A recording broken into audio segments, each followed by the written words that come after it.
seems like we as a fan base, we as the NFL fan base as a whole, its experts and analysts are all overreacting over this past week of football because a lot has happened this past week with Drew Brees now being out for well over a month, getting surgery on his throwing hand thumb due to torn ligaments. Ben Roethlisberger getting season-ending elbow surgery because he injured his throwing elbow as well. And of course, we can't not talk about, referee issues with the Saints game and injuries as a whole. And if we're talking Eagles, injuries to our entire wide receiver core. And when we look at the team, and I don't try to do this often, comparisons between this year, next year, or whatever year, but if you look at the Eagles in 2017, they started out kind of similar. The Eagles played the Redskins week 1, and the game, yes, they scored touchdowns early on, but the Redskins fought back, made it a really close game going into the third and fourth quarter, then the Eagles pulled away in the fourth. That's exactly what happened this past week in week 1, where the Eagles were down 17, made it a close game, kept it close, then took the game away in the late third into the fourth. The second game of the year, 2017, the Eagles played formidable foe, because the Chiefs for the past 3 years have been a playoff team, but they can never seem to really win a playoff game or at least get past the championship game, get past the Patriots, right? So, the Chiefs, good team, had a lot of talent, whether it was Alex Smith at QB in 2017 or Patrick Mahomes lighting it up the last 2 seasons. The Eagles went on the road week 2, struggled in the first half, made the game close in the second half, took the lead again, led one big play by the best player on that team at the end. 2017, it was Travis Kelce, and yesterday it was Julio Jones. They took the lead. Eagles tried to mount back with injuries aside, with overall just offensive struggles in the early going of the season. Got close enough, but couldn't get to winning the game. It was the exact same thing last night, but with injuries, really. And that was the biggest thing. If you had Jackson in there, if you had Jeffrey in there, I feel like the game could have been completely different.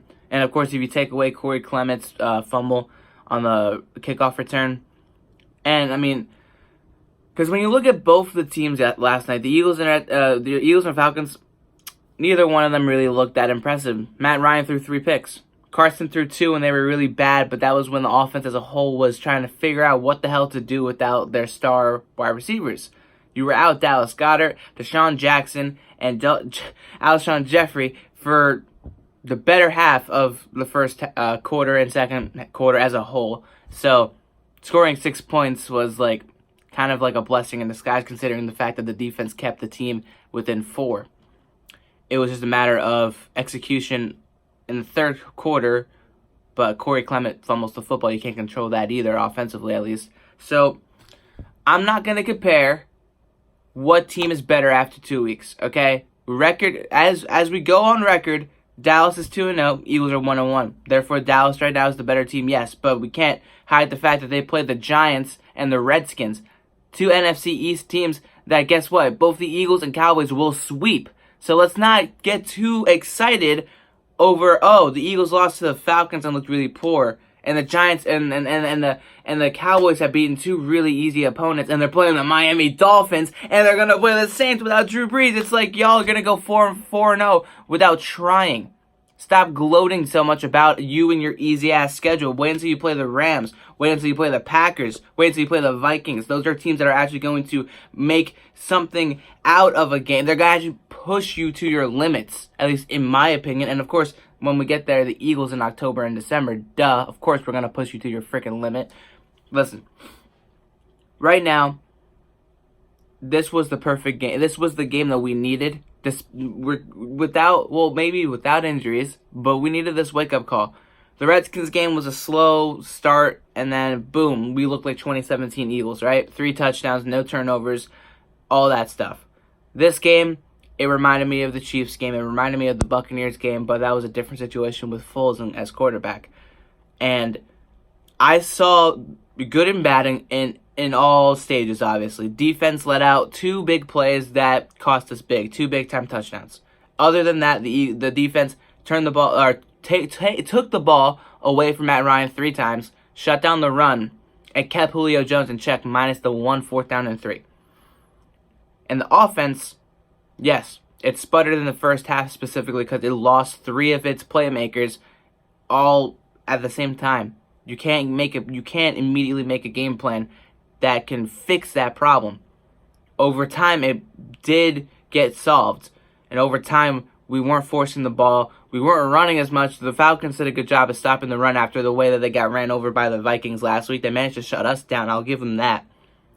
And they got to Wentz a lot. But Wentz looked like 2017 Wentz, where he took hits, yes, but he managed to look comfortable in the pocket, moved around in the pocket, and made some extraordinary plays that I don't see Dak Prescott or Aaron Rodgers making. Patrick Mahomes makes them on the daily. Patrick Mahomes is a stud. Deshaun Watson makes them on the daily. He's a stud. I don't see Prescott. I don't see Manning. I don't see Rivers. I don't see Rodgers. I don't see anybody else making those plays aside from the 3 that I just mentioned right there. And that's the fact. That's the truth right there. Those are 3 of the best talented quarterbacks when they use their feet, when they're mobile out of the pocket. And against the Lions next week, I believe the Eagles will solve all the problems that they had in the first 2 weeks, whether Deshaun Jackson and Alshon Jeffrey play or not, whether Zach Ertz makes one catch or not, or whatever, whether Nelson Aguilar drops a catch or not. Look, there were mistakes that happened all over the field yesterday on both sides of the field. We just didn't capitalize on most of the Falcons' mistakes, and that happens. They didn't capitalize on most of ours. They capitalized off of one, and that was the kickoff return fumble. That's it. So, we're overreacting a bit. It was in the heat of all 4 of my recent videos were in the heat of the moment yesterday, and I don't care about stats. It's only week freaking 2, guys. Let's focus on winning games rather than stats as of right now. Just saying. Don't try and pull up stats in my comments and tell me that Prescott or Manning or whoever the hell is better than Wentz. Because guess what? Once anybody out there wins a Super Bowl like the Eagles did, then we can talk. Just saying.